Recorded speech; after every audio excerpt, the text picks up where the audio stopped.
오늘 18번째 따라하겠습니다. 정직이 완전한 지혜를 만나게 한다. 정직이 완전한 지혜를 만나게 한다. 이 제목으로 말씀 전할 텐데, 정직이 완전한 지혜. 이 세상의 지혜는요, 공부하면 좀 노력하면 얻을 수 있어요.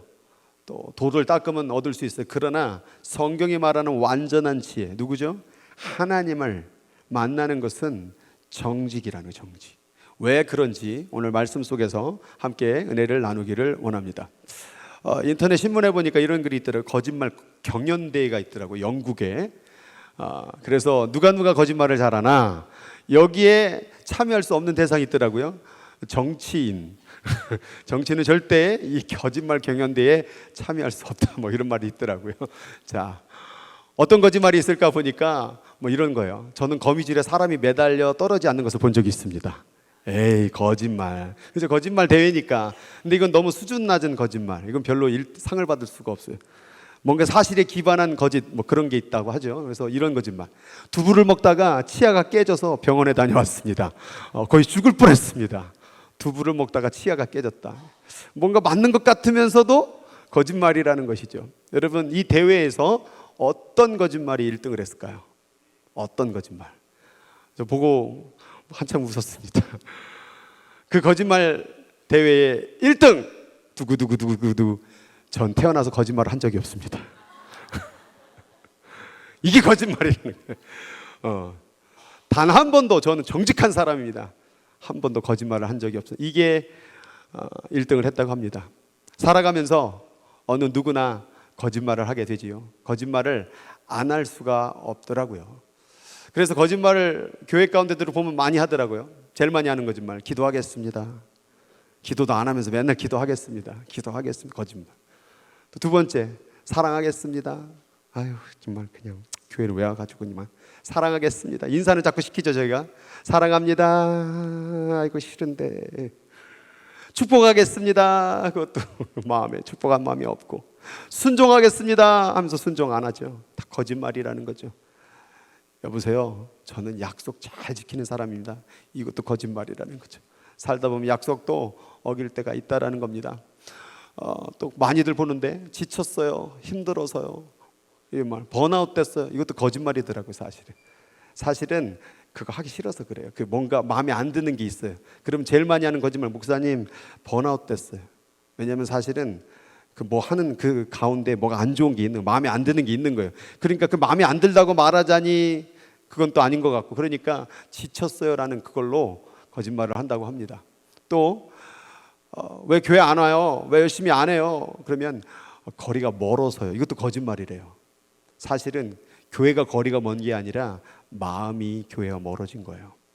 그래서 핑계를 자꾸 찾는 것이죠. 그 속마음은 사실은 거리가 멀어서가 아니에요. 내 마음이 하나님과 멀어진, 또 교회와 멀어진, 누군가가 멀어진 거리는 아닐까요? 제가 연애를 조금 예전에 한 번 딱 했었는데, 뜨겁게 했던 적이 있었는데, 진짜 새벽 4시에 일어나가지고 그 맨하탄에서 그 여인이 출근을 했거든요. 7시까지 이제 출근하는데, 그 7시에 출근하는 그 여인에게 도시락을 주려고 새벽 3시부터 일어나고 김밥을 만들어갖고 막 해가지고 1시간 반 뉴브런스윅이라는 사우스 뉴저지에서 맨하탄까지 차 타고 갔어요. 거리가 중요하지 않더라고요. 마음이 멀어지면 거리가 자꾸 신경 쓰이게 되겠죠. 또 그 다음 하는 거짓말, 내가 얼마나 입이 무거운 줄 알아? 이것도 거짓말. 이런 사람 믿지 마세요. 난 절대 다른 사람한테 얘기 안 해. 이런 사람 가서 또 그 얘기합니다. 또 내가 얼마나 입이 무거운지 알아? 나한테만 얘기해 하고 또 얘기합니다. 또 내가 너를 얼마나 아끼는 줄 알아? 하나도 안 아껴요. 자기 사람 만들려고, 뭐가 이용해 먹으려고. 내가 자기 얼마나 좋아하는 줄 알아? 이것도 거짓말일 가능성이 높다고 합니다. 또 약속이 있어요. 너무 바빠서요. 이것도 거짓말을 많이 한다고 해요. 제가 언제 이걸 봤냐면, 교회에 이렇게 새가족들이 오잖아요. 그러면은 식사하고 가세요 막 이렇게 얘기해요. 그러면은 하는 말이 약속이 있어서요, 바빠서요. 근데 예전에 저희 청년부 중에 새가족부 한번 자매가 하나 있었는데, 이 자매는 5분만요 그리고 데려와서 5분 앉혀놓잖아요. 2시간 떠들고 갑니다. 알았어요. 아, 약속이 있어서요. 바빠서요. 이게 뻘쭘해서요. 아, 뭐가 아니 우리 여기 뭔가 이렇게 처음 오니까 낯설어서 이 말을 거짓말로 한다고 합니다. 우리 오늘 새 가족분들 약속 없는 거 알아요? 어디 가지 마시고 우리 식사하고 가시기 바랍니다. 거짓말 종류가 있어요. 하얀색 거짓말이 있다고 해요. 하얀색 거짓말은 남을 배려하기 위해서 선한 의도로 하는 거죠. 암 걸린 사람한테 뭐 이제 3개월밖에 못하는 사람한테 3개월 안에 죽습니다. 이러면 더 빨리 죽어버릴까 봐 그래도 할 수 있습니다. 이겨낼 수 있습니다라고 격려하고 배려하기 위해서 하는 거짓말도 있죠. 우리가 이렇게 살아가면서 갑자기 막 진실을 말하면 난리가 납니다. 집사님 왜 이렇게 배가 뿔떡 튀어나온 거야? 지금 그게 뭐야? 도대체 배에다가 햄을 둘른 거야? 배둘렘이 된 거야? 왜 그런 거야? 막 이래버리면, 너무 진실을 말해버리면 상처를 받기 때문에 그럴 때는 하얀 거짓말을 해도 될 것 같아요. 그래서 종종 하얀 거짓말은 필요하죠. 까만 거짓말도 있대요. 까만 거짓말은 죄를 숨기기 위해서 범죄자들이 위증하는 것. 그래서 보이지 않는 까맣게 숨겨서 진실을 숨겨버리는 까만 거짓말. 까만 거짓말이 있는가 하면 또 새빨간 거짓말이 있죠. 진실이 전혀 담겨지지 않는 사기꾼 같은 거짓말들. 이 새빨간 거짓말을 또 하는 사람들도 있다고 합니다. 이 외에도 노란색 거짓말이 있다고 하죠. 노란색 거짓말은 아이들이 하는 귀여운 거짓말인데, 여기다가 초콜릿을 갖다 놓고 이렇게 두면 애들이 몰래 먹습니다. 그렇죠? 그리고 엄마 말해요. 이거 누가 먹었어? 그럼 애들이 이렇게 딴 데를 쳐다본다던가 뭐 이래요. 제가 이 노란 거짓말을 우리 아이를 키우면서 봤었는데, 어렸을 때인데, 예주가 한 첫째 딸이 3살 됐을 때, 온유가 이제 태어난 지 얼마 안 됐을 때예요. 근데 이제 보통 둘 하면 이제 첫째가 이 둘째를 질투하잖아요. 근데 이렇게 보니까 눈가를 막 찌르고 있더라고요. 막 이렇게. 그래갖고 내가 예주야, 너 지금 뭐 했어? 그랬더니 아무것도 안 했네요. 안 한 척 하는 거지 막. 그런 식으로 노란색 거짓말을 아이들도 한다고 합니다. 분홍색 거짓말 있습니다. 분홍색 거짓말은 연인들 사이에 하는 거짓말인데, 내가 하늘에 별을 따다 줄게. 쌍 거짓말이죠. 그죠? 뭐 너와 결혼한다면 한 손에 물방울 하나도 안 묻히게 해줄게. 그 거짓말에 속아서 결혼한 분들이 얼마나 많은지 몰라요. 연인 간에 그런, 저도 뭐 이런 거짓말을 한 적이 있었는데, 네 손으로 원을 한번 있는 대로 크게 한번 그려봐. 한번 그려보세요. 그려보세요. 네. 그거를 뺀 너를 사랑해. 그거를 뺀 만큼 너를 사랑해. 뭐 이런 식으로 거짓말을 했죠. 그만큼 사랑을 하겠습니까? 솔직히. 그런 분홍색 거짓말도 있다고 합니다. 파란색 거짓말도 있대요. 파란색 거짓말은 자신이 속한 집단의 이익을 위해서 하는 거짓말, 가정을 보호하기 위해서. 사실 우리 안사람이 이 파란색 거짓말을 종종 해주는 것 같아요. 사실 이게 뭐 이렇게 궁금한 게 많은지, 목사님 집에서도 어떻게 하세요? 집사님, 목사님 집에서도 뭐 설거지 도와줘요? 뭐 이렇게 자꾸 꼬치꼬치 깨무는 사람도 있어요. 근데 제가 안 할 때도 있거든요. 근데 우리 안사람이 우리 목사님 집안일 많이 도와줘야라고 파란색 거짓말을 하는 것도 내가 몇 번 봤어요. 그래도 무조건 거짓말은 아니에요. 그래도 잘 포장해줘서. 예수님께는 어떤 교회인데요? 너무 막 있는 그대로 얘기하면, 솔직히 여기 안에도 막 안 좋은 사람도 있고 싸우는 사람도 있고, 그걸 다 진실을 말해버리면 솔직히 우리 교회 위험해집니다. 그래도 좋은 거 있잖아요. 좀 잘 포장해줘서, 그래도 좀 어려움이 있고 힘든지를 잘 이겨내는 교회입니다. 승리하는 교회입니다. 기쁨이 넘치는 교회입니다. 이렇게 좀 교회를 위해서 파란색으로 거짓말을 하는 것도 있다고 합니다. 무지개 거짓말도 있어요. 무지개 거짓말은 이야기 자체를 완전히 꾸며내는, 소설이나 영화, 그거 다 거짓말이잖아요. 그런 무지개 거짓말도 있다고 합니다. 저는 이걸 보면서 사람들이 거짓말을 안 하고 살 수는 없구나. 정말 다 거짓말을 할 수밖에 없는 거예요. 뭐 좋은 거짓말이든 나쁜 거짓말이든 속이는 거짓말이든 뭐 귀여운 뭐 연인 간에 뭐 그런 거짓말을 하든, 하여튼 거짓말들을 많이 합니다. 우리 인간들이라는 게. 그래서 부정직에 대한 진실이라는 책에 보면 이런 글이 있어요. 사람은 자신이 그런대로 정직한 편이라는 이미지를 유지하는 선에서 부정행위를 한다. 이게 뭐냐면, 이 정도면 나는 정직하게 살아왔지 하면서 거짓말을 더 쉽게 한다라는 거예요. 이 정도 성실하게 사는 사람인데 뭐 그 정도 가지고 하면서 오히려 더 거짓말을 정당화하는 모습을 얘기한다고 해요. 통계 자료 가운데 보니까는 사람이 하루에 200번의 거짓말을 한대요. 이게 약 10분에 한 번 꼴로, 뭐 직장에 일하면서, 저도 뭐 직장에 일했을 때 있을 때 있는데, 사장님 옆에 있는데 누가 찾아요, 사장님. 그러면 사장님 뭐라고 그래? 없다고 해, 없다고. 그러면 없다고 말하죠. 뭐 그 거짓말이죠 다. 뭐 예전에도 한번 그런 적이 있었는데 한 오래됐었는데 미국에서 그 일하는 사람들 8시간 보통 풀타임으로 8시간에서 5일 동안 40시간씩 일하잖아요. 그 8시간 동안에 사람들이 진짜 일하는 시간이 얼만큼 될까? 뭐 잡담하는 시간, 딴 생각하는 시간, 컴퓨터, 인터넷 딴 데 들어갔던 시간 다 빼니까 진짜 충격적인 시간이 나왔대요. 그때 당시에 오래전 얘기인데 2시간 20분 밖에는 실제적으로 일하는 시간이 없다라는 거예요. 나머지 시간들은 다 자꾸 딴 생각에 옆 사람하고 얘기하고 인터넷 딴 데 들어가고 뭐 이상한 다른 것들을 한다라는 거예요. 그러니까 이 사람이라는 자체가 시간을 쓰는 것도 그렇고 삶을 어떤 말하는 것도 그렇고 표현하는 것도 그렇고 이게 거짓말이 섞여져 있어요. 여러분 이 사람이란 말이 굉장히 제한적이에요. 그래서 만약 제 얼굴을 여러분의 말로 언어로 묘사한다고 한다면 정확하게 이 얼굴을 언어로 묘사할 수 있을 것 같아요? 아마 뭐 어떤 분들은 아유 뭐 눈 큰 목사님, 아유 눈썹이 진한 목사님, 뭐 어떤 표 다 틀려요. 그러니까 이게 언어 자체가 진짜 진실을 그대로 말하기가 어려운 거짓말을 할 수밖에 없는 언어의 제한을 가지고 있다는 거예요. 그러니까 누구 말을 듣는 거는 굉장히 거짓적인 것이 많이 포함될 가능성이 높아요. 그래서 누구 얘기를 듣고 사실로 받아들이지 말고 이 사람 저 사람 얘기라고 공통적인 것을 들어봐야 된다는 거죠. 누구 얘기만 듣고 진짜 막 그렇게 넘어가지 마시기 바라요. 이 거짓말이라는 건 사람 입에서 나올 수밖에 없는 그 언어적 제한적 구조가 있다라는 거죠. 그럼에도 불구하고 하나님은요 거짓말을 싫어하셔요. 성경에 보니까 잠언서를 읽다 보니까 여호와께서 미워하는 거, 하나님 미워하는 게 있대요. 마음에 싫어하는 게 있으시대요. 그 7가지라고 나와요. 그 첫 번째가 교만한 눈, 두 번째가 거짓된 혀, 세 번째가 무지한 자의 피를 흘리는 손, 악한 계교를 꾀하는 마음, 빨리 악으로 달려가는 발, 거짓말 말하는 망령된 증인, 형제 사이를 이간하는 자. 이 7가지를 가장 싫어한대요. 그런데 이 7가지의 중요한 공통점이 있어요. 뭐냐? 거짓이에요. 첫 번째, 교만한 눈. 교만은 뭐 거짓은 아니지 않습니까? 아니에요. 교만이라는 게 뭡니까? 자기 있는 자신을 못 보고 자기를 속이는 거예요. 나는 괜찮은 사람, 요만한 일도 이만하게 만들어 놓고 자기가 뭔가 훌륭한 사람인 것처럼 대단한 사람이라는 것처럼 속이는 거잖아요. 그게 거짓말이라는 거예요. 교만은 거짓과 굉장히 연관성을 많이 가지고 있습니다. 그래서 자기 자신이 굉장히 대단한 사람인 것처럼 더 포장하게 되고 어느 자랑하는 교만한 눈을 가질 수가 있다. 거짓된 혀야 당연히 거짓된 말이고, 무지한 자의 피를 흘리는, 무지한 사람들을 피를 흘리는 거 거짓 아닙니까? 악한 계교로 꾀하는 마음, 누구를 뭔가 악한 계, 정직한 계교가 아니라 악한 계교, 거짓말이죠. 빨리 악으로 달려가는 것. 항상 악은요 거짓과 연결이 되어 있어요. 정직한 방법, 뭐 진실한 방법이 아니라 악은 뭔가 비정상적이고 사람들 가운데 범죄 가운데 가는 과는 다 거짓이 들어가 있다 그 말이죠. 거짓말을 말하는 망령된 증인, 증인으로 섰는데 거짓말로 말하는, 이것도 거짓말이죠. 또 형제를 사이를 이간하는 자. 여러분 누군가 이간한 적 있으세요? 있으시면 아멘. 이거 속죄는 않으시네.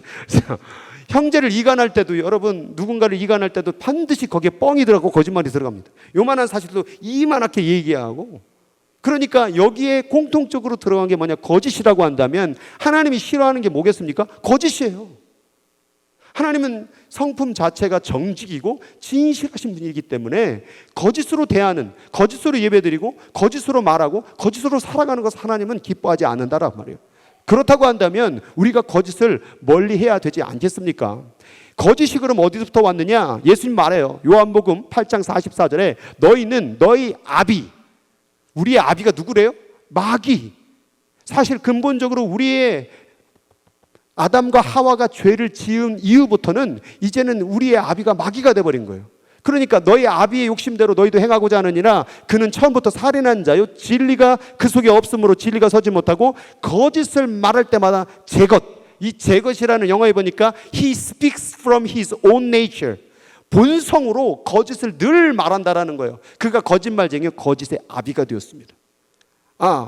우리의 모든 이 공중권세, 이 세상이라는 것은 다 거짓말이에요. 제가 한국에서 개척교회를 할 때 먹고 살기 위해서 안사람하고 사업을 하나 했어요. 그러면 악기사를, 안사람이 그 바이올린 뭐 만들고 수리하는 일을 하니까, 그래서 악기사를 열었더니 이 악기사를 하면서 거짓말을 해야 될 부분들이 얼마나 많은지 모르겠더라고요. 한국에 가면 늘 물어보죠. 카드로 하실 거예요? 현금으로 하실 거예요?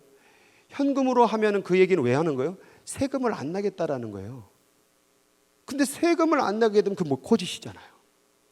또 악기를 팔다 보니까 정직하게 악기상을 운영하는 분들에게는 사과를 드립니다. 하다 보니까 예를 들어서 악기가 1,000만 원이에요. 사오는 게 1,000만 원이면 소비자에게 얼마를 받아야 돼요? 그게 기본적 사업을 할 때 마진이 30%입니다. 정상적인 30%. 그게 인건비 뭐 다 들어가서. 그런데 1,000만 원을 받으면은 1,000만 원에 팔 수 없잖아요. 내가 1,000만 원에 샀는데 그러면 한 1,300만 원을 받아야 되겠죠. 그런데 그걸 소개한 선생님이 돈 달라고 합니다. 커미션 10%를. 그럼 또 1,000만 원에 100만 원을 또 둬야 되잖아요. 그러면은 그것을 1,200만 원으로 파는 게 아니라 1,400만 원, 1,500만 원으로 올리는 거예요. 그렇지 않으면은 운영비가 또 안 나오는 거예요. 그러니까 거짓에 거짓. 지금 제가 1,000만 원 얘기했지만 악기가 보니까요. 이게 뭐 돈 단위가 제가 한 번은 뭐 45만 불 뭐 이런 악기들은요. 비행기 뭐 여권도 있고요. 45만 불에서 마진은 어마어마합니다. 그리고 30%만 이게 냅니까? 아니요. 막 70% 마진 내는 데도 있고요. 그냥 부르는 게 값이 악기는 솔직히. 이걸 정상적으로 그래서 어디에서 말하면 이게 뭐 어디서는 10,000불 달라고 그러고 여기 가면 뭐 5,000불 달라고 다 틀립니다. 악기가. 악기를 아까 사과 드렸습니다. 다 이렇게 한다는 건 아니지만. 그러니까 이렇게 거짓말로 해야 되고 막 선생님을 또 이걸 끌어들이기 위해서 로비를 해야 되고 뭐 노래방에 가야 되고 여보 우리 이거 못하겠다. 목회자가 사업을 한다라는 건 이건 쉬운 게 아니다. 하나부터 10까지 이걸 다 정직으로 하면 이거 우리 망한다 솔직히. 이런 구조밖에 될 수밖에 없는 거예요. 이러다 보니까 이 거짓으로 정말 이 세상은 살지 않으면 배고픈 시대고 정말 정직하게 일하는 사람이 손해봐야 되는 거고 뭐 여기도 법 공부하는 친구들 있을지 모르겠지만 변호사를 하다 보면 거짓을 할 수밖에 아까 미안했지만 거짓말 경연대회 가운데 빠져야 될 대상 가운데 들어오지 대회 참가 못한 사람 2종류인데 정치인하고 변호사였어요. 제가 한 게 아니라 그 대회 주관자들이. 그러니까 누군가를 변호하기 위해서 거짓을 할 수밖에 없는 일들도 있더라고요. 다 그런 건 아닙니다. 사과 드립니다. 다 그런 당 아니라고 했습니다. 그러니까 이게 참 거짓말을 할 수밖에 없는 사회 구조구나. 이 구조로 이 세상이라는 게 계속 속고 속여야만 돈을 버는 구조구나. 그러니까 이런 세상에서 거짓말을 안 한다는 것은 굉장히 어렵다는 걸 알 수 있어요. 이 거짓말이라는 것은 결국 어디서부터 시작됐습니까? 그 사단으로부터 시작이 됐고 그 거짓말을 통하여 사단이 마지막 목적지가 있는데 그게 뭐냐? 뱀, 사단이 그 간괴, 그 거짓말로 하와를 미혹하여서 앞을 보지 못하게 만들어서 그 마음에 그리스도를 향하는 진실함과 깨끗함에서 떠나 부패하게 했더라. 그러니까 이 거짓을 하느냐 마느냐 뭐 이걸 가지고 뭐 사람이 죽느냐 그게 아니라 그것을 통해서 뭔가 하나님께 진실하게 나와야 되고 깨끗하게 나와야 되고 있는 그대로 알아야 되는 그 모습을 버려버리게 부패하게 만들었다라는 거예요. 제가 어디 잠깐 유튜브에서 어디 잘라서 잠깐 본 것 같은데 이런 말을 하더라. 아름답다라는 말을 하더라. 아름답다. 아름답다에서 아름이라는 뜻이 뭔지 아세요? 아름답다에서 아름 뭐 한아름 뭐 아름 뭐예요? 여러 가지 뜻이 있는데 저도 놀랐어요. 아름이라는 뜻이 바로 나라는 뜻이 있대. 나. 그러니까 뭐가 아름다우냐면 거짓말로 막 그냥 눈 막 쌍꺼풀 막 이렇게 막 찍어대고 막 이게 아름다운 게 아니라 있는 그대로의 너가 아름다운 너답다가 아름다운 거래요. 하나님은 뭐가 대단하게 성실하게 부진하게 어마어마하게 그걸 바라는 게 아니라 너의 그 있는 그대로의 모습을 가지고 오라는 거예요. 죄된 모습, 부족했던 모습 숨기지 말고 깨끗한 척, 정직한 척, 뭔가 대단한 척 하지 말고 그냥 있는 그들의 모습이 아름답다라는 거예요. 우리들의 가운데에서 사실은 자꾸 아름답지 못하게 만드는 일들이 뭐예요? 그러니까 아름답게 만들려고 하는 일들이 뭐예요? 나를 포장하는 거잖아요. 내가 괜찮은 사람인 것처럼. 그럼 여러분 그 괜찮게 나를 만들고 언어도 괜찮게 뭐 생긴 것도 뭔가 정직해 보이고 착하게 보이고 그렇게 함으로 말미암아 어떤 일을 했을 때도 괜찮아 내가 정직한 편이니까 여러분 이 마음의 끝은 어디로 가는 줄 아세요? 절대로 회개하지 못하게 만듭니다. 뭐 내가 이 정도 정직하게 살았는데 뭐 요거 하나 잘못됐다고 뭘 회개해야 돼? 이 정도는 눈 감아 주시겠지. 이 정도는 그냥 주님 죄송해요 이렇게 하면 넘어게 주시겠지 하면서 오히려 거짓을 오늘날의 한국의 기독교인들이 왜 욕을 먹습니까? 하나님을 믿는 믿음으로 오히려 거짓으로 속이며 그렇게 사업을 하고 직장 생활을 하는 사람들이 얼마나 많은지 몰라요. 그래서 욕먹는 거예요. 여러분, 그 거짓이 하나님께 있는 그대로의 모습을 가게 만드는 것을 방해한다는 걸 깨달아야 되는 거예요. 사탄은 그렇게 우리를 미혹시키는 거예요. 우리를 좀 더 괜찮은 사람으로, 훌륭한 사람으로, 뭔가 노력하면 멋있는 사람으로 만들어서 정말 하나님 앞에 있는 그들의 모습으로 나가지 못하는, 우리의 죄를 발견하지 못하게 하는 사단의 계략들이 있다라는 것이죠. 마지막 때가 되면 거짓 그리스도들과 거짓 선지자들이 일어나서 이적과 기사를 행하여 할 수만 있는 대로 누구를? 택하신 자를 미혹하게 하리라. 미혹이라는 원뜻은 가려버리다. 눈을 가려버려 보이지 않게 만들어버리는.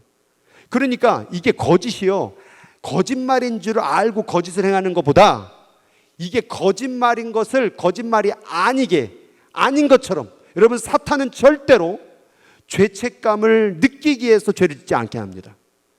죄인지 모르게 하고 죄를 짓게 만들어요. 죄를 지어도 괜찮게 해서 죄를 짓게 만들어요. 아까 아침에 목장리대에서 그런 예를 드렸어요. 살인을 하면 죄죠. 근데 보통 사람들이 어떻게 살인에까지 가겠습니까? 미워해요. 또 미워해요. 계속 미워해요. 그럼 나중에 어디까지 가는 줄 아세요? 걘 죽어도 싸. 죽여도 괜찮은 것까지 이끌어내는 게 미혹이에요. 분명히 사람을 죽이는 것은 죄인데 죄인지 인지하지 못하게 만드는 거예요. 그래서 오늘날의 거짓은, 영적인 거짓말은 내가 도덕적으로 윤리적으로 알아차리게 하는 게 아니라 못 알아차리게 하고 거짓으로 만든다니까요. 이게 무서운 거예요. 여러분, 사단이 믿는 자를, 택한 자를 미혹하여 거짓으로 살게 한다라는 것을 깨닫고 정신을 차리고 진실하게 하나님 앞에 있는 그대로 아름다운 모습으로, 나다운 모습으로 하나님 앞에 나와 주의 은혜와 회복을 받는 저와 여러분들에게 주 여러분 축복합니다. 그러니까 자꾸 하나님 뭐라고 하면 믿음과 착한 양심을 가져라. 어떤 이들은 이 양심을 버렸고 그 믿음에 관하여는 파산하는 일. 뭡니까? 거짓말 한다고 구원 잃어버린다 이렇게 얘기할 수는 없어요. 그러나 계속 거짓으로 가면요, 그 믿음도 거짓일 수 있잖아요. 입으로 하나님을 믿는다, 입으로 하나님을 사랑한다, 입으로 나의 생명을 드리니 주 영광 위하여 사용하여 소서, 내게 있는 모든 것을 아낌없이 드리네. 다 거짓말이 되는 거잖아요. 결국 우리가 예배하며 기도하면서도 거짓으로 드리기 때문에 믿음에 관하여 파손할 수도 있다라는 거. 뭐 때문에? 거짓 때문에. 그래서 거짓을 멀리하고 착한 양심이 회복돼서, 여러분, 거짓을 깨닫게 해주는 게 뭐냐? 선한 양심, 착한 양심, 하나님이 주신 영적 양심이에요. 이게 자꾸 회복돼야 거짓말이 발견되는 거예요. 잘못된 게 발견되는 거예요. 미혹된 게, 가려진 게 드러나는 거예요. 어둠 속에 있으면 뭐가 진실인지 몰라요. 내 마음이 어두우면 뭐가 잘못인지 몰라요. 빛 대신 예수 그리스도가 비춰줘야 그 거짓이 드러나는 거예요, 사실은. 그러니까 오늘 내 생각과 기준으로 거짓을 발견하지 말고 하나님의 성령으로 말미암아, 말씀으로 말미암아, 기도로 말미암아, 예배를 통하여서 하나님 안에서 잘못된 거짓들이 드러나 하나님 앞에 회복받고 치유받는 저와 여러분 되길 주의 이름으로 축복합니다. 그래서 시편은 이런 기도 드리는 거예요. 여호와여, 나를 살피시고 시험하사 내 뜻과 내 양심을 단련하소서. 내 양심 좀 훈련시켜 주소서. 내 양심 좀 시험시켜. 이게 올바로 양심이 작동이 됐는지. 양심이 병들면 작동이 안 돼요. 그러니까 거짓인지 진실인지 구분하지 못한 채 행동한다 그 말이에요. 말만 열면 다 거짓말이고 뭔가 섬기는 것도 애쓰는 것도 다 거짓이 될 수 있다는 거예요. 양심이 회복돼야 돼요. 양심이. 우리 안에 선한 양심이 회복되기를 주의 이름으로 축원합니다. 하나님을 믿는 가운데서 뭔가 일을 많이 하고 뭔가 훌륭한 내 생각에 뭔가 사람들이 인정하는 일들을 많이 했다고 하나님 기뻐하는 게 아니에요. 양심이 회복돼서 진실하게 하는 게, 휴지 하나를 줍더라도 누구에게 보여지게 하는 게 아니라 진실하게 하는 그 봉사가 하나님이 받으시는 예배라 그 말이에요. 이 진실한 마음, 착한 양심이 회복되는 게 예배의 시작이라는 것을 믿으시기 바랍니다. 성경에 보니까 거짓말하는 사람들이 많아요. 여기 보니까 놀란 게 믿음의 조상이라고 말했던 아브라함도 거짓말했더라고요. 뭐라고 거짓말했습니까? 자기 아내가 너무 이쁘니까 누이라고 거짓말. 왜냐하면 자기 아내를, 그때 당시에는 왕이 아내를 뺏으려면 남자가 없어야 되거든요. 그러면 결국 방법은 뭡니까? 남편을 죽여버리는 거니까 자기 죽기 뭐하니까, 그러니까 자기 아내를 누이라고 말하는 거짓말이에요. 이삭, 지 아버지 닮아가지고 지 아내를 또 이삭 또 거짓말 똑같이 따라했어요. 지에 비해 지 아내를 똑같이. 야곱 뜻 자체가 속이는 자예요. 그러니까 야곱도 형한테, 에서한테 팥죽을 팔면서 축복권을 하는 그 짓을 했죠. 아버지한테 거짓말로 해갖고 축복받았죠. 다윗, 우리야를 왜 전쟁터에 거기 막 왜 보냈습니까?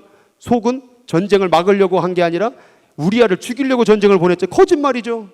밧세바, 남의 아내를 취하려고, 이 아내를 이용하려고 결혼이라는 것을 틀을 깨고 몰래 그 여인을 얻기 위한 거짓말이 있었죠.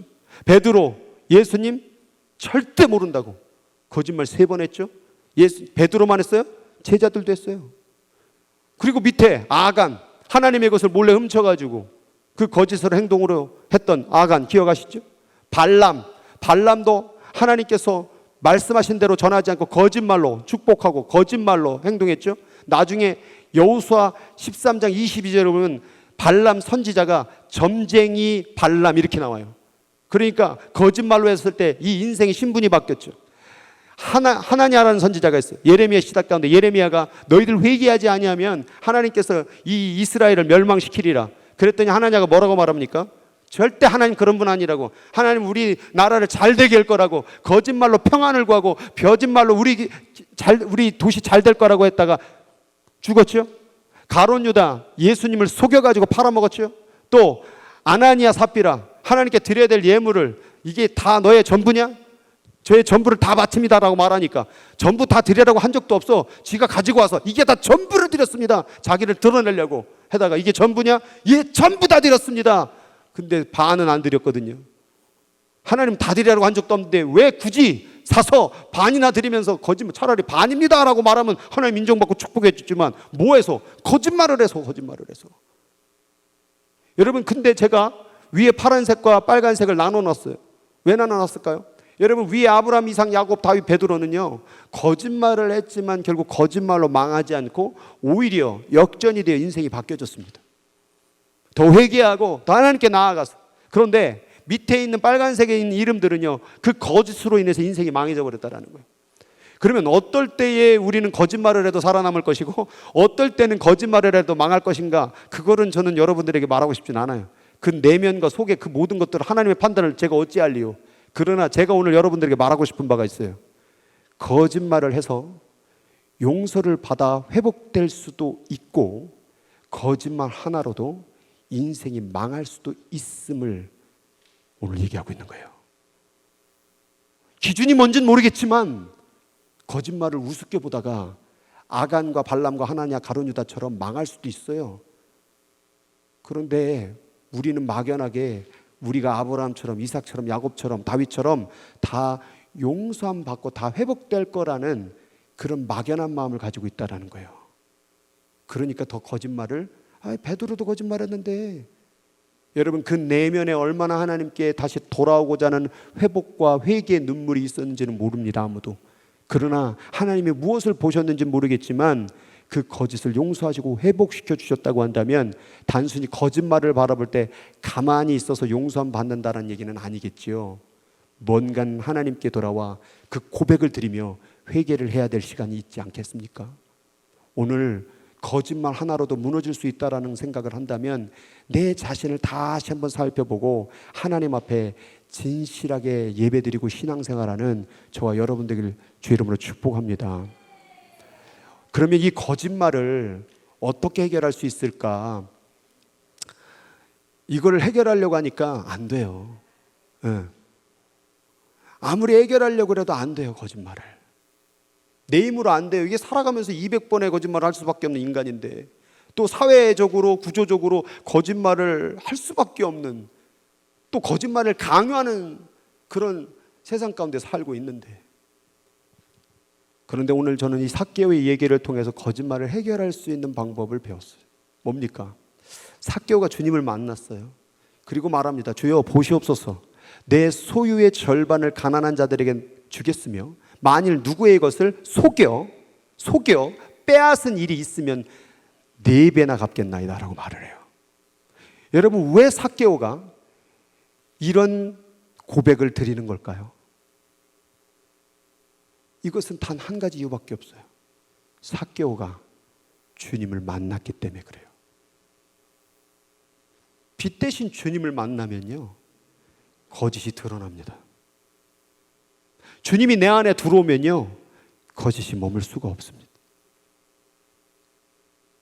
그러자 예수님이 뭐라고 말하냐면, 예수께서 이르시되 오늘 구원이 이 집에 이르렀나니 이 사람도 아브라함의 자손이다 라고 말을 해요. 예수를 만나니까 거짓된, 여기 보니까 만일 누구의 것을 속여 빼앗은 일이 있으면, 이 얘기를 왜 했을까요? 있을까?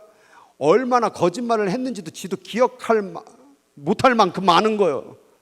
찾을 수도 없는 거예요. 내가 거짓말 했나 안 했나? 근데 이 사람이 자기가 그걸 텍스 콜렉터를 하면서 거짓말을 얼마나 많이 하니? 그러나 4배를 갚겠다고 선포하잖아요. 이게 왜 일어났을까? 주님을 만났을 때. 여기서 저는 이걸 영적으로 보는 거예요. 오늘 구원의 이 집이 이르렀다. 이 집, 삭개오에게 살고 있는 집. 여러분, 우리 사람을 가리켜 성경에서 뭐라고 말하냐면 성전, 하나님의 집, 성령의 전이라고 얘기해요. 사람은 집이에요. 이 집에 누가 있어야 돼요? 하나님이 거해야 되는 거예요. 오늘 이 삭개오의 마음 가운데 세상의 속임과 거짓의 마귀의 집으로 살았던 인생을 회개하고 오늘 그 집에 누가, 예수 그리스도가 임하셨을 때에 이가 구원의 집이 되었다 그런 말이에요. 그래서 이것을 히브리서 10장 21절 22절에 보면 하나님의 집, 다스리는 큰 제사장이 계심에, 하나님의 집, 이것을 우리 개인적으로 적용해 본다면 누구? 바로 우리 마음의 집에, 우리 마음에 누가? 큰 제사장이 누구예요? 예수 그리스도가 계심에 우리가 마음의 핏부림을 받아 악한 양심, 이 거짓된 양심으로부터 벗어나고 품은 맑은 물로 씻음을 받았나니 곧 참 마음과 온전한 믿음으로 하나님께 나아갈 수 있게 되었다. 그러면 누구 때문에 거짓을 몰아낼 수 있겠습니까? 큰 제사장이신 예수 그리스도.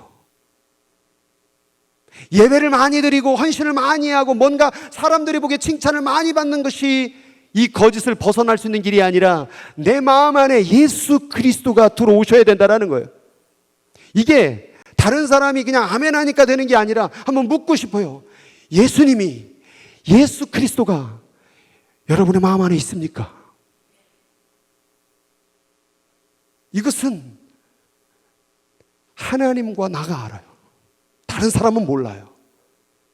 거짓으로 하고 있는지, 예배를 흉내내고 있는지, 기도를 흉내내고 있는지, 봉사를 흉내내고 있는지는 아무도 몰라요. 하나님하고 나만 알아요. 성경에 나와 있어요. 너희 안에 믿음이 있는가? 예수가 있는가? 시험하여 보라. 정말 있는가? 있다고 한다면 내 삶은 왜 이런가? 주님과 더 가까워질수록, 주님과 함께함으로써 우리는 더 진실해지는 거예요. 더 정직해지는 거예요. 그런데 뭔가 거짓이 자꾸 나와요. 거짓 행동이 자꾸 나와요. 사기가 자꾸 나와요. 무엇입니까? 지금 뭐가 잘못됐다라는 거예요. 성경에 보니까 이런 말이 있어요. 마음이 청결한 자는 복이 있나니 그들이 하나님을 볼 것이며. 청결함, 깨끗함, 정직함 아니에요? 근데 이 원어에는 청결한 자라, 이거에 대한 원어 동사가 뭐가 있냐면 단순하다라는 뜻이 있대요. 그럼 다시 얘기한다면 마음이 단순한 자는 복이 있나니 그들이 하나님을 볼 것이며. 이게 무슨 얘기입니까? 마음에 하나님만을 바라보는 사람은 그들이 하나님을 볼 것이라는 거예요. 거짓이라는 게 뭐겠습니까? 거짓이라는 건 두 개입니다. 입으로 얘기하고 있는데 속에 딴 게 들어있는 게 거짓이에요. 두 마음이 벌어지는 게 거짓이에요. 속에 있는 말과 겉으로 말하는 말이 같아야 한계잖아요. 그런데 어느덧 우리는 하나님을 예배한다고 말하면서 우리 마음에 딴 게 들어있는 거예요. 그게 거짓이에요. 두 개의 마음이 있는 게 거짓이에요. 하나님은 오직 하나님만을 바라보는 자들에게 보여주시는 거예요. 오늘 우리들이 늘 어떻게 살아가느냐? 두 개의 마음으로 살아가는 거예요. 체면치레로 사람에게 인정받으려고, 하나님 앞에도 사람을 바라보면서 예배드리고 기도하는 이런 두 개의 마음 때문에 하나님을 발견하지 못하는 거예요. 종종 그런 얘기를 듣습니다. 기도를 해도 하나님의 음성이 들리지 않아요. 말씀을 읽어도 하나님이 살아계심을 느끼지 못해요. 왜 그럴까? 이걸 통해서 교훈을 삼아 얘기한다면 두 마음 때문에 그래요. 마음속에 세상이 들은 사람은 세상의 음성을 잘 듣습니다. 어디가 돈 잘 벌대더라, 어디가 재밌대더라, 어디가 맛있대더라, 그런 음성은 기가 막히게 들려옵니다. 그리고 계획을 짭니다. 비전을 가집니다. 몇 월 며칠에 거기 가서 먹으리라. 소요 시간은 1시간이고 식당을 거기는 예약을 안 받는 데더라. 철저하게 조사하죠. 그리고 예배합니다. 예배합니다. 오늘 끝나고 저녁에 거기 찬양합니다. 글로 누구랑 가야지. 두 개의 마음. 두 개의 마음. 오늘 그것이 하나의 마음으로 바뀌어지길 원합니다. 세상이 아니라 오직 예수 그리스도. 그럼 오늘 여러분들에게 묻고 싶어요. 말씀을 정직하게 듣고 있습니까? 이 얘기는 무슨 얘기입니까? 말씀을 들을 때에 하나님만 바라봐야 돼요. 지금 말씀을 듣는 가운데서 들으면서 오늘 김 목사가 정직에 대해서 얘기하는데 뭐가 좀 걸리는 게 있나? 또 들으면서 이 설교는 오늘 내 옆 사람이 들어야 되는데. 이게 두 개의 마음이에요. 오늘 말씀을 들을 때는 하나님은 말씀할 때 옆 사람에게 얘기 안 해요. 나에게 얘기하시죠. 내가 하나님의 음성을 들어야죠.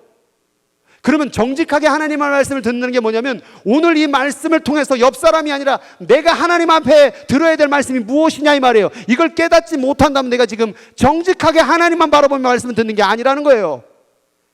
하나님의 말씀을 읽을 때 누가 생각나면 안 돼요. 하나님의 말씀을 읽을 때 어떤 사건이 생각나면 안 돼요. 하나님의 말씀을 읽을 때 어떤 기복적인 게 생각나면 안 돼요. 하나님의 말씀을 들을 때, 읽을 때는 하나님만 생각나야 돼요. 하나님만 바라봐야 돼요.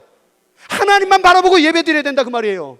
하나님을 바라보지 못하고 마음속에 엉뚱한 것이 들면 그게 거짓이에요. 그게 두 마음이에요. 두 번째, 여러분 정직하게 기도하고 있습니까? 기도할 때 누구하고 대화 나누는 거예요? 하나님하고 대화를 나눠야 되는 거예요. 그런데 어느덧 기도할 때 온갖 잡념의 생각들, 억울함의 생각들, 문제의 생각들로 휘잡아서 기도하는 사람들이 많아요. 어제 영성훈련 시간에 그런 얘기를 했어요. 하나님은 우리들의 기도를 필요하지 않으십니다. 솔직히 우리가 기도를 많이 한다고 하나님이 그걸 함에 있어서 일을 잘하시고 우리가 기도 안 하면 하나님이 일을 불성실하게 하시고, 여러분 우리의 기도와 상관없이 그분은 동일하게 일하시는 분이에요. 근데 그 다음 말이 중요해요. 그럼에도 불구하고 하나님은 당신이 기도하기를 원하십니다. 하나님은 우리의 기도를 필요하시는 것이 아니라 하나님은 우리를 위해서 그 기도를 주신 거예요, 사실은. 그럼 왜 기도를 주셨을까요? 기도는 내가 원하는 바를 이루기 위한 수단의 목적으로 이용되는 게 아니라 기도는 하나님의 원하는 바를 깨닫기 위해서 하는 거예요. 신앙생활은 내가 원하는 바를 취하기 위해서 예배드리는 것이 아니라 신앙생활은 하나님이 원하는 것을 깨닫기 위해서 신앙생활하는 거예요. 정직한 기도라는 건 뭐냐? 하나님이 지금 나에게 뭘 원하실까를 깨닫는 것. 말씀 읽을 때 정직한 말씀 읽는 게 뭐냐? 하나님이 지금 나에게 뭘 바꾸기를 원하실까? 뭘 도전하기를 원할까를 깨닫는 것. 이게 정직히 기도하고 정직히 말씀을 읽는 거예요. 여러분 정직히 말씀을 읽고 듣고 계십니까? 정직히 하나님만을 바라보며 기도하고 있으십니까? 바리새인도 기도 많이 했습니다. 그런데 사람을 의식했습니다. 누군가에게 인정받기 위해서 기도하는 모습을 보이는 것, 두 마음입니다. 어려운 얘기 하나 하겠습니다. 세 번째, 물질을 정직하게 드리고 있습니까? 물질을 드릴 때에 누구만 생각나야 되냐면 하나님만 생각나야 됩니다. 그런데 물질을 드릴 때에 내가 이렇게 드렸으니까 내 인생을 잘 되게 해주겠지? 내 인생을 뚫어주시겠지? 이게 두 마음입니다. 여러분 도네이션을 할 때 어려운 자들을 도울 때에 우리가 그들을 도움으로 말미암아 얘가 나중에 잘 도와주면 얘가 조금 잘 자라나고 나를 뭘 주겠지라는 마음으로 도우십니까? 그런 마음으로 도네이션 하는 것은 거짓된 도네이션이겠죠. 똑같아요. 하나님께 드릴 때는 하나님께 드린 것입니다. 하나님을 바라보며 물질을 드리는 이유는 뭡니까? 나는 물질보다 하나님이 더 위에 있습니다. 나는 물질을 사랑하는 마음보다 하나님을 더 사랑합니다라는 마음으로 드리는 게 물질이에요. 근데 왜 우리가 못 드립니까? 내 마음속에 하나님보다 물질이 더 크기 때문에 못 드리는 것입니다. 액수가 적은 이유가 뭡니까? 그래, 액수 적을 수 있죠. 1,000불을 벌 때 제가 말씀드리지만 1,000불을 버는 사람이 1불을 드리는 것은 거짓입니다. 1불을 가진 사람이 10센트를 드리는 것은 진실입니다. 무슨 얘기를 하고 있습니까? 우리는 물질을 드리면서도 우리가 조종합니다. 더 드릴 수 있음에도 거짓으로 드립니다. 아까워서 다른 생각에 이걸 더 드리면 내가 더 못 사 먹고 거짓입니다. 오늘도 지금 이 설교를 하고 있는데 또 김 목사가 헌금이 좀 덜 나와서 그러는 건가? 그 두 마음을 좀 품지 마세요. 지금 물질은 하나님만 바라보고 드리는 것입니다. 어떤 분들은 교회가 뭐 자기가 원하는 바에 쓰지 않는다고 해서 안 드려요. 그래서 자기가 개인적으로 선교헌금하고, 여러분 그것도 두 마음입니다. 우리들 마음 가운데 진실이 하나님만 보고 예물 드리기 원합니다. 또 하나, 11조를 드리십시오. 10의 1조는 우리의 모든 것이 다 하나님의 것입니다. 우리가 받은 것, 누린 것, 지난 모든 삶이 다 하나님이 주신 겁니다. 그러나 하나님은 이 모든 것을 인정하는 마음으로 10의 1을 드림으로 말미암아 나의 모든 소유는 하나님께 속한 것입니다라는 그 고백으로 11조를 주셨습니다. 근데 우리는 속입니다. 요즘 들어서 인터넷에 심지어 목사님들까지 11조를 낼 필요가 없다고 말합니다. 율법이라고 말합니다. 오늘 그런 분들에게 정확하게 말합니다. 마태복음 23장 23절, 마태복음 23장 23절 뭐라고 적혀 있습니까? 바리새인들이 11조를 드립니다. 그때 예수님 그들을 향해 뭐라고 말하냐? 너희는 박하와 회양과 근체의 11조는 드리나 정의와 국률과 마음과 믿음은 저버렸도다. 그들이 박하와 회양과 근체의 11조가 뭡니까? 박하, 회양, 근체, 이게 다 그때 당시에 귀한 약초였습니다. 돈이 되는 거였다 그 말이에요. 그럼 뒷뜰에 박하와 회양과 약초 가운데 싹이 나면 그 싹을 개수를 세서 11조를 드렸다 그 말입니다. 뒷뜰에 상추 심은 거 11조 드려본 분 있어요? 바리새인은 그것까지 다 세가지고 드렸다 그 말이에요. 얼마나 정확하게 드렸습니까? 그런데 그들이 뭘 버렸다고요? 마음과 국률과 믿음은 마음을 버렸다 그 말이에요. 여러분, 우리가 11조를 드렸다고 해서 진실된 하나님 헌금이 아니에요. 거기에 뭐가 있어야 돼요? 마음, 믿음, 진실이 있을 때 그 11조가 하나님께 드려지는 거예요. 우리가 11조를 드리는 이유는 돈을 뭔가 축복을 받게 드리는 게 아니라 내 모든 소유는 진짜 하나님 겁니다라는 그 진실의 마음으로 드리는 게 11조입니다.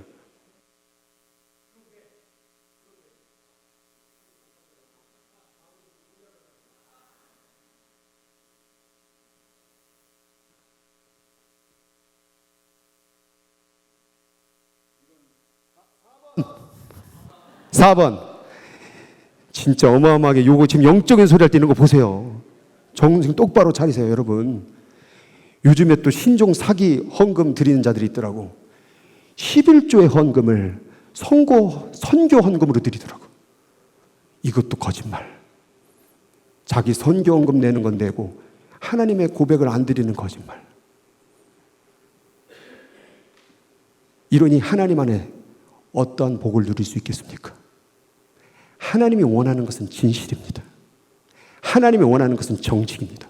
왜 내가 11조를 못 드릴까 잘 바라보세요. 내 마음을. 아깝잖아요. 돈이 더 좋잖아요. 내가 왜 하나님께 내가 버는 수준의 액수에서 왜 액수가 작을 걸까요? 왜 10만 불을 버는데 1불밖에 헌금을 못 드릴까요? 그게 속임이에요. 헌물을 드리면서도 거짓으로 드리더라고요. 하나님은 거짓이, 여러분이 100만 불을 헌금해도 거짓은 안 받습니다. 하나님은. 우리가 원하는 건 뭡니까? 정직입니다. 진실한 마음입니다. 하나님 앞에 여러분이 지금까지 받은 걸 생각하며 내가 어떻게 헌신했지를 진실하게 바라보고 예물을 드리는 저와 여러분 되길 바랍니다. 네 번째, 봉사를 정직하게 드리고 있습니까? 봉사는 누구 때문에 하는 겁니까? 하나님을 위해서 하는 겁니다. 봉사는 하나님을 위해서 해야 되는데 어느덧 봉사하는 마음 가운데 사람의 인정과 인식합니다. 내가 이렇게 하니까 나 인정 안 해줘? 나 그만둔다? 내가 이렇게 청소하고 애쓰는데 아무도 나를 안 알아주네? 그게 거짓입니다. 봉사를 하면서 하나님을 발견해야 됩니다. 공부를 왜 합니까? 직장에 왜 나갑니까? 돈 벌려고 나가면 그게 거짓입니다. 직장에 나가는 이유, 공부하는 이유, 하나님의 영광을 위해서 하는 것입니다. 복음 전파를 위해서 하는 것입니다. 그게 진실입니다. 그런데 어느덧 자기의 명예와 자기의 어떤 행복, 자기의 어떤 안락을 위해서 공부만 하고 가지려고 하고 누리려고 하는 그 마음이 있다면 여러분 그것이 하나님 앞에 거짓 아니겠습니까? 왜 우리는 하나님 앞에 많은 것을 받아놓고도 내가 노력한 것처럼 착각하십니까? 그게 미혹입니다. 우리가 지금 먹고 자고 누리고 쉬고 모든 것들은 하나님이 공급하신 것입니다. 당신의 힘으로 그 모든 것이 얻은 것이 아닙니다. 그 거짓에 속지 마세요. 우리의 모든 것은 다 하나님의 것입니다. 그래서 우리가 주여라는 말을 하는 것입니다. 하나님이 나의 모든 것의 주인이십니다. 내 생명도 주인이십니다. 그 고백 가운데 드리고 헌신하고 말씀 듣고 기도하는 것, 그것이 바로 하나님 앞에 정직한 신앙생활입니다. 이 모든 말씀과 기도와 물질과 봉사 가운데서 공통적으로 핵심적으로 말하는 것 한 가지가 있습니다. 그것은 무엇입니까? 바로 관계입니다. 이 관계는 그냥 관계를 얘기하지 않습니다. intimacy, 친밀함. intimacy는 뭐냐? In a relationship is to share a whole range of thought, feelings and experience. 나의 모든 생각, 마음, 경험, 모든 것을 하나님과 나누는 것. 하나님 앞에 숨김이 없는 것. 이 관계가 될 때, 이것이 말씀을 읽을 때나 기도를 드릴 때나 물질을 드릴 때나 봉사를 할 때나 모든 것이 하나님과 공유되는 것, 하나님 앞에 내 마음을 드러내는 것, 이게 바로 관계고 진짜 친밀한 관계 가운데 오는 진실함이라는 거예요. 이러한 자는, 이런 청결한 자는 하나님을 볼 것이며, 내가 하나님 앞에 진실해야 하나님이 드러나는 것입니다. 내 어둠으로 예배드리고 내 가려진 마음으로 찬양 부르고 가려진 마음으로 헌물 드리고 가려진 마음으로 봉사를 하는데 하나님 받으시겠습니까? 우리의 목적은 하나님이 받으시는 삶이 되어야 된다는 거예요. 하나님이 받으셔야 내 인생을 주관해 주시고 나에게 구원을 주시고 하나님의 역사를 이루어가지 않겠습니까? 하나님은 절대로 거짓 가운데 일하는 분이 아니십니다. 하나님은 진실하신 분입니다. 그 진실한 하나님을 만나기를 원한다면 내가 진실로 나아가야 됩니다. 이 설교 들으면 굉장히 찔릴 것입니다.